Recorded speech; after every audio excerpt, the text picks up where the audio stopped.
Panic attacks and panic disorder: what causes them and how you can prevent them.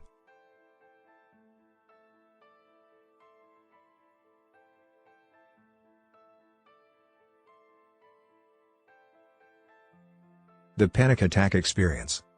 Body develops into own corset. The past, the present, and the future are all one force.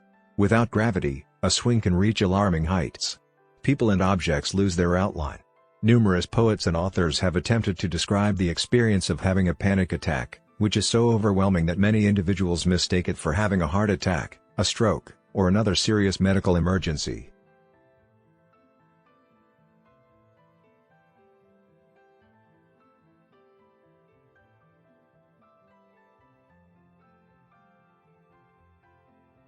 Although panic attacks don't injure a person physically over the long term, the fear of another attack might limit a person's everyday activities and lead to additional panic attacks.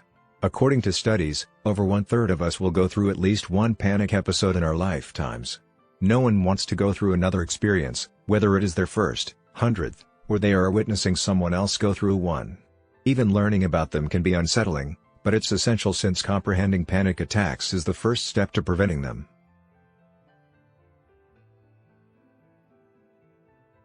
How to calm a panic attack: 5 effective techniques.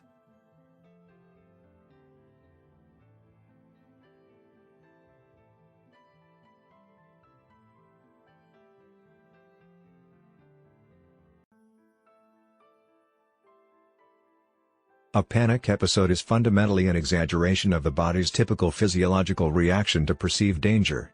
The amygdala, the part of the brain responsible for processing fear, is where this reaction begins.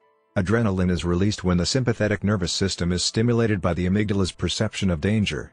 To supply blood and oxygen to the muscles in the arms and legs, adrenaline causes an increase in heart rate and breathing rate. The brain receives oxygen as a result, which increases mental alertness and responsiveness. This reaction is greatly amplified during a panic attack beyond what would be helpful in a dangerous scenario, leading to a racing heart, labored breathing, or hyperventilation. Lightheadedness and numbness in the hands and feet are brought on by changes in blood flow. The 10-minute panic attack: how to survive and thrive.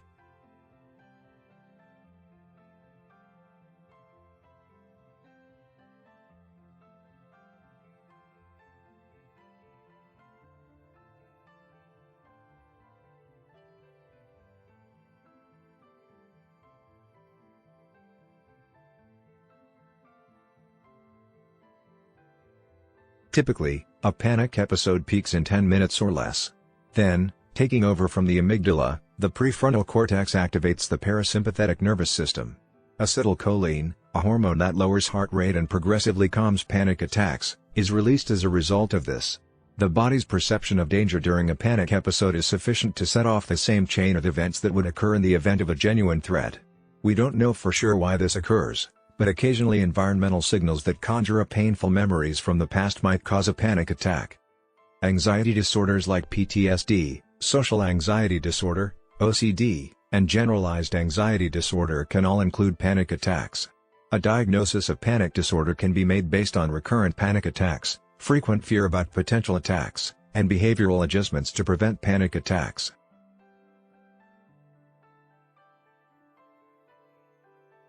CBT and antidepressants, the two main treatments for panic disorder.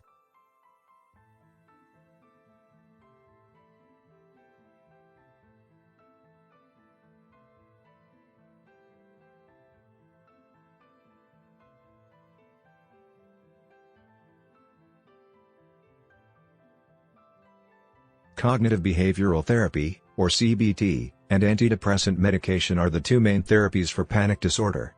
Although a person who responds to one may not react to the other, both receive roughly 40% of responses. Antidepressant drugs do have certain negative effects, and 50% of people who quit taking them relapse. CBT, on the other hand, lasts longer and only has a 20% relapse rate.